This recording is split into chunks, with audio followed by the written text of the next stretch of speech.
Hello, welcome to today's webinar on the art of meaningful goal setting. My name is Ethan Chazen. I am a New York-based organizational development coach, and I do three things. I work with clients to train their employees.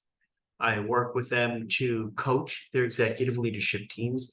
And I also work with organizations to build or to refine their organization's cultures, getting them from good to great. So let's dive into today's program on the power of constructing and implementing meaningful goals. So a few things to take into consideration when you're doing goal setting. First is, what does it mean? What does it entail? Goal setting is a way to look at the totality of your workforce in terms of not where your people are today, but a world in which you see them in the future, optimally engaged, doing work that matters to them. In other words, setting goals to help them unleash their full and untapped potential. It could be based on a specific objective that you want to accomplish for your organization. It could be on an individual basis, particular skills you want to cultivate or train on. Or it could be a project that your organization is working on. You need to actually have a set of goals that your employees are not only told they're going to follow, but you're going to enable them to contribute to, if not taking ownership for developing their own goals that they then have to achieve. You're going to work with your people to ensure they have everything they need to be successful in completing those goals. And you also have to have organizational flexibility. You have to have the capacity to alter the goals that your people have as they're working through or working towards achieving them. There needs to be a culture in your organization of acknowledging, appreciating, and rewarding these accomplishments. And I'm not talking about whether they reach that 100% threshold of nailing the goal, the major accomplishments achieved towards the achievement of the goal. What we're really talking about is celebrating, institutionalizing in your organization the desire to celebrate your people's successes. So why is goal setting important? There's a number of interesting quotes. So Les Brown, if you set goals and go off after them with all of the determination you and your people can muster, your gifts are going to take you to places that amaze you. That's one reason for goal setting. Jim Rohn, if you go to work on your goals are actually going to work on you. What that means is the sheer act of attempting to achieve greatness will enable your people to start implementing certain behaviors, attributes, characteristics, work ethic, critical thinking, problem solving, team building, leadership, collaboration, all of those amazing things that will enable them to achieve success in their goals. They will cultivate those skill sets. So setting goals cultivates most desirable performance and productivity attributes. Brian Tracy, successful people do things that the average person is not willing to do. And a little bit later, I'm going to talk about motivation. There's two kinds of motivation, intrinsic or inside of ourselves, and extrinsic or factors outside of us that tend to motivate us. What Brian Tracy is referring to is hiring individuals who have exhibited throughout their careers already intrinsic motivation. Why goal setting is important? By empowering your people to take ownership of them setting their own goals with support and guidance from you and your leadership team and ownership, you're allowing them to take control over their life and the direction of their workflow as it pertains to contributing to the success of the organization. It also, when we are setting goals for ourselves, allows us to be accountable to ourselves, for sure, and also to the organization that is employing us by having us be achieving those goals. Another reason why it helps sometimes to set up goals is a large goal can be broken up. Think about a massive project. we want to actually celebrate successes along the journey, along the way towards completion. So it allows setting goals at different stages of the project, allows us to compartmentalize or break it into component pieces. It gives us clarity of focus. It gives us a sense of meaning and purpose. And the last thing that goal setting does is help us along the way from being good enough to being truly great. It's the epitome of what Jim Collins wrote in his book, From Good to Great. Here's another piece. Far too many organizations that I work with are not realizing that what we want to do when we assess the ROI, the employee return on investment of what we're spending for our people, on our people, in salary, benefits, training, certification, all that good stuff. It allows us to measure outputs. It allows us to measure the things that our individuals in our organization are tasked with doing that can be measured. That way, goal setting is a powerful tool to help us give tremendous insight, feedback, guidance to our employees in terms of their performance. And it's not a once-a-year initiative called the performance management process. It's a 365-day a year way of giving constant feedback in terms of how they're doing in measuring their productivity. As such, it takes out all of the subjective bias. It takes all of the inherent humanistic flawed ways of thinking about, are our people contributing members of our team or of our organization? It allows you to objectively view a person's contributions in terms of performance relative to the set of goals that we hold them accountable to. It creates a sense, as I said before, a sense of purpose and clarity, and it creates a sense of greater well-being when the goals are specifically designed to create engagement, empowerment, and motivation. And I'll talk a little bit later about how sometimes goal setting can have the complete opposite effect. Goal setting can oftentimes be toxic and debilitating and counterproductive. So it's also the how you go about it. So there's a 7-step approach to goal setting. We work backwards from, now, the rest of today's webinar, I'm going to talk as if you're setting goals for yourself, but understand that this is universal application in terms of setting goals for ourselves, people who report to us, everybody in our organization. So it is universal application, this flow process. Step 1, we work backward from envisioning what the desirable outcomes are as a result of achieving a goal. There are different ways of, whether they're SMART goals, stretch goals, we want to think about how we're creating them. You get them in writing, and we have an action plan for ourselves and others around how we're going to go about achieving these goals. And we need to have timelines. We need to have accountability through measuring when something needs to be done, whether it's a big project or the component parts through start date, end date, status, what priority this goal is, who's the owner of completion of goal, who are the contributors. So that's what an action plan entails when it comes to goal setting. You actually want to start doing this now. I've been approached by so many people who have said to me, you know what? We're a year plus out of COVID and we still don't have goals for most of our people. How do you assess their performance and how do you motivate and encourage them? It's a rhetorical question. You can't unless you have goals. And then you want to have that built-in flexibility to make the changes. So I alluded to something before called intrinsic and extrinsic motivation. Extrinsic motivation is things that your organization or your management does for people to try and motivate them.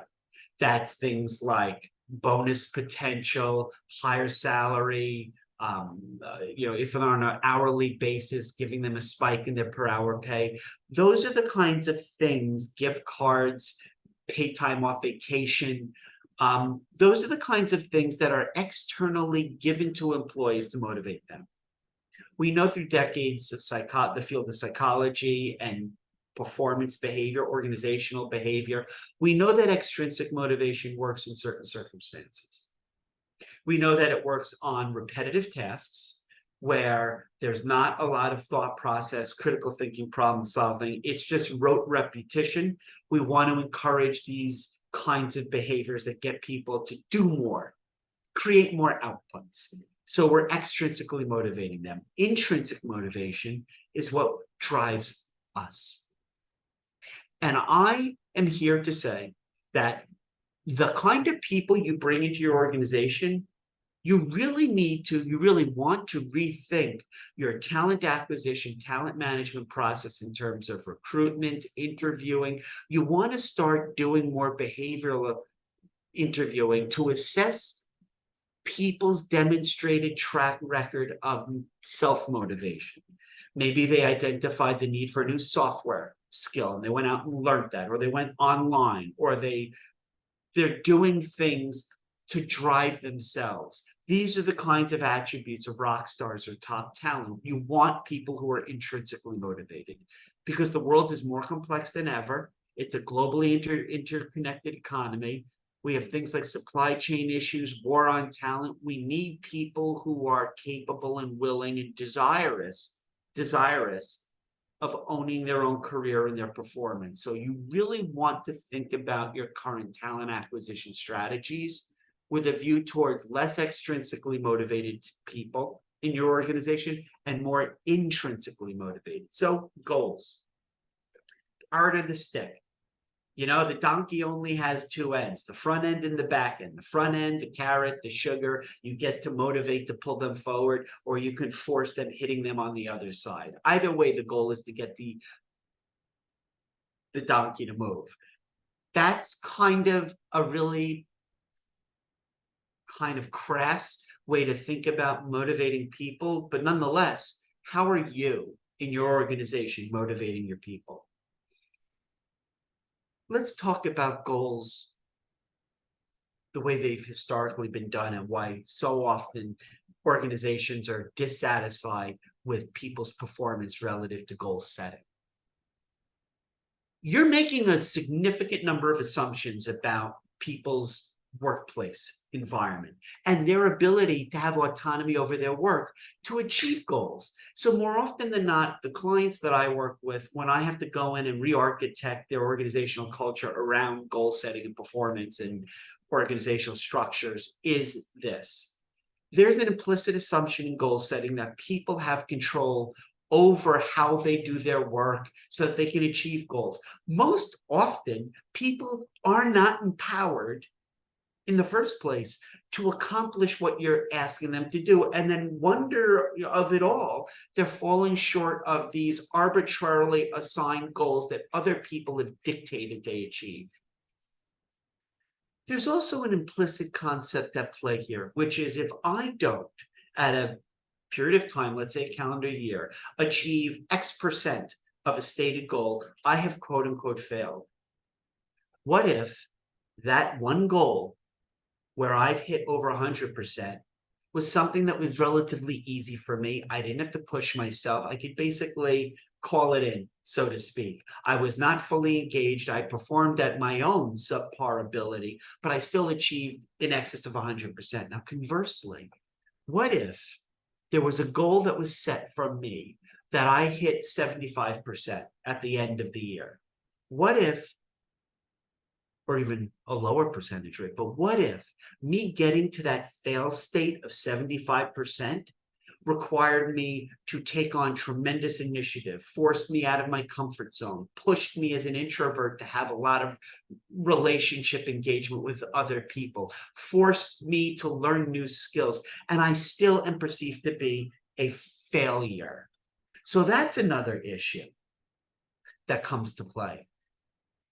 You cannot expect other people to set goals for you and have them truly understand your innate abilities, interests, desires, passions, nor can you have other people set goals for your employees. You have to have your people empowered, engaged, motivated to be able to set goals that are most meaningful for them.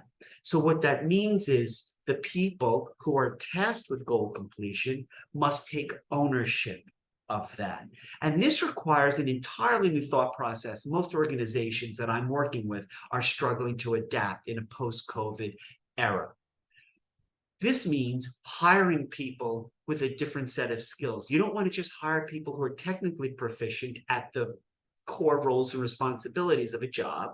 You want them to also be passionate about achieving and success and pushing themselves and challenge. You want people who have demonstrated historically throughout their career, whether they're 2 years in or after 30 years, doesn't matter. You want people who have a demonstrated track record of success, owning success and defining success for themselves. Your organization, once you find these people, bring them in and set them up for success. And here's another issue. Most organizations I work with, they're still setting all of their people up for failure. And I don't have the bandwidth to go into that in this webinar, but setting them up for failure, like predetermining all employees must come into the office every day or stay at home, force them into a hybrid or virtual workplace. You have to customize the work to the individual. So once you bring in these amazingly intrinsically motivated people who care about their performance, they want to succeed at all costs, your organization has a set of responsibilities. You are responsible for putting your people in a position to succeed. What does that mean? It means giving them the support, the resources, the on-the-job training, the technical skills training, the soft skills training, enabling them to become leaders, coaching, mentoring programs, soliciting their ideas, letting them re-architect their jobs, giving them, as Daniel Pink said, full autonomy by letting them pick and choose when they work, how they work, where they work, what they work on, and who they work with. That's your job as an organization. And it presupposes you've done an exceptional job at bringing the kind of people into your organization who are focused on constantly exceeding their own and your wildest expectations for them. So let's talk a little bit more about goal setting in terms of the aspirationally where we want to get to as an organization in doing it, and historically what some of the biggest fallacies are. There are 3. 1, putting goals on people forces them to perform better. Nope, sorry, complete and utter nonsense. Well, setting up a goal enables people to track progress. As I mentioned before, how do you know? How do you know? If you give somebody a goal, let's say that needs to be accomplished in a calendar year, and they hit 100%, 120, 80, 60, 10, how do you know that they have been successful or unsuccessful in their attempts? Then there's a third fallacy, that giving people goals helps you evaluate their performance. Nothing could be further from the truth. Just arbitrarily setting goals for people does not accomplish any of these 3 statements. What we do know is we need a new fundamental framework in our organization, whether you run a for-profit, a nonprofit, a government entity, doesn't matter. Whether you're a startup, a family-run business, professional services, I don't care. This is universal application. In order for people to be successful in really setting meaningful goals and excelling by achieving those goals, is to be open to change.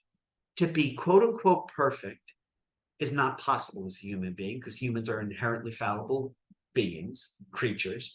However, the closest approximation to perfection when it comes to your people's performance is for them to adapt and change and constantly be looking inside themselves to see when and where and how they can be more successful in terms of achieving greatness. Your process of goal setting, whether you're a 5-person graphic design firm in Wisconsin, whether you're a tech startup in Southern California, or whether you're a financial services firm in New York City, I don't care. Your organization's approach to goal setting speaks volumes about your actual culture of your organization. So let's talk about what kind of goals there are. There's one idea when it comes to one methodology called the stretch goal. And I'm sure you've heard of these, but let's just kind of dive through them. The stretch goal sounds a little bit like this from an organizational perspective.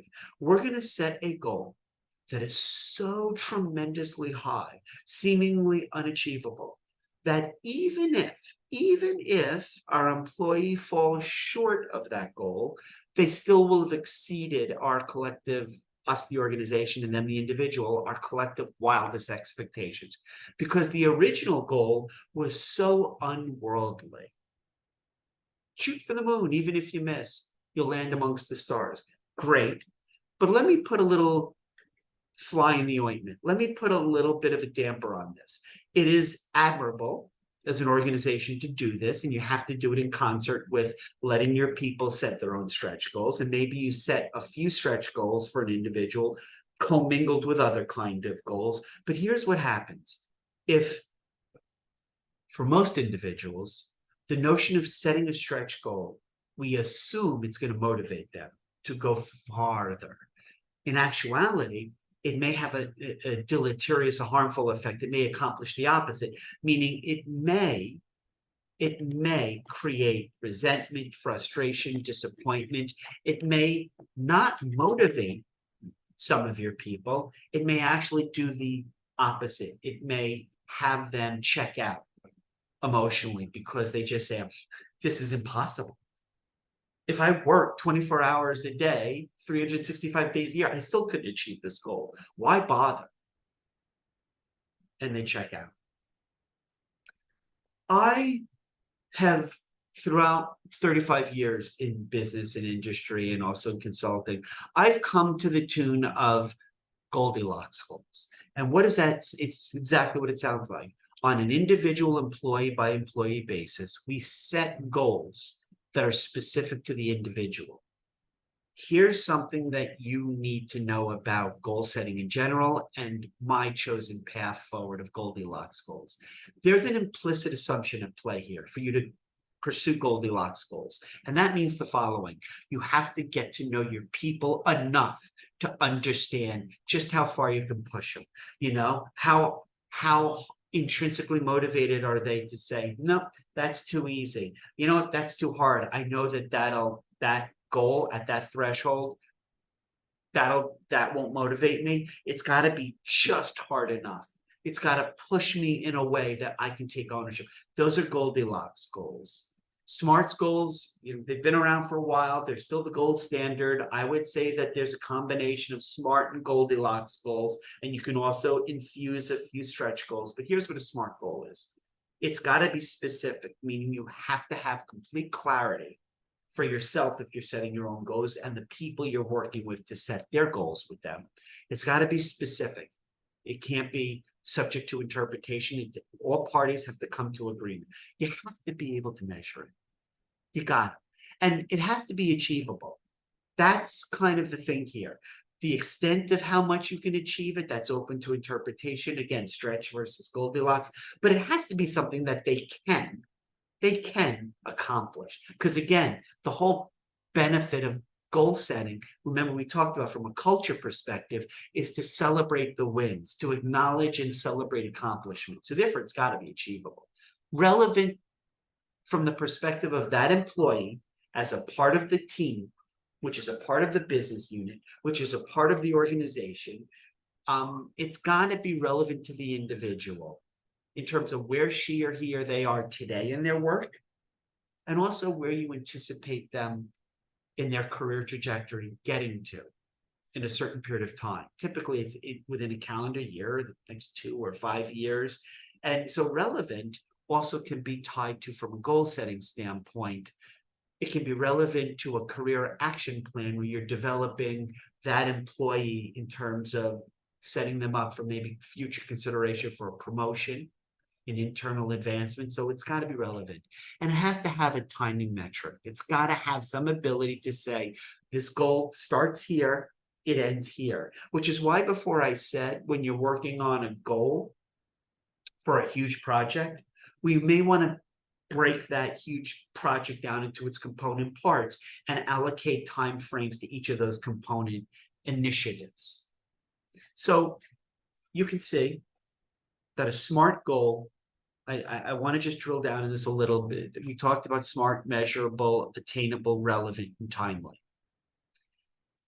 You actually look at the business unit where that employee, that individual is. You actually have them identify goals, and then you tie the goal to a set of objectives. So what are the things that are considerations, objectives to be accomplished within that SMART goal? And then you list the activities that are associated with accomplishing, completing the goal. Who's responsible? Is it the employee by her, him, or themselves, or are they working in concert with others? So what you want to do is indicate if the employee has ownership, indicate under responsible parties that they own it, or if there are others who are going to be contributing to that person's completion of goal, you want to acknowledge those. Due dates, remember, we talked about the timing of it. And what are the KPIs? What are the things I always talk about? Measurable outputs are nouns. They're things that can be counted. The KPIs associated with the goal completion have to be measurable. And then what you want to talk about, is the potentials that are associated with an employee's goals. So and this is helpful in terms of giving them feedback along the way, considering them for future promotions, thinking about after they're done with a project, maybe assigning them to a different team or giving them more visibility to a higher profile role. These are the kinds of things that your organization is responsible for. Let me share a little bit about, I talk about culture all the time. And your culture has a tremendous impact on your people being successful or unsuccessful. Own it. Own that statement.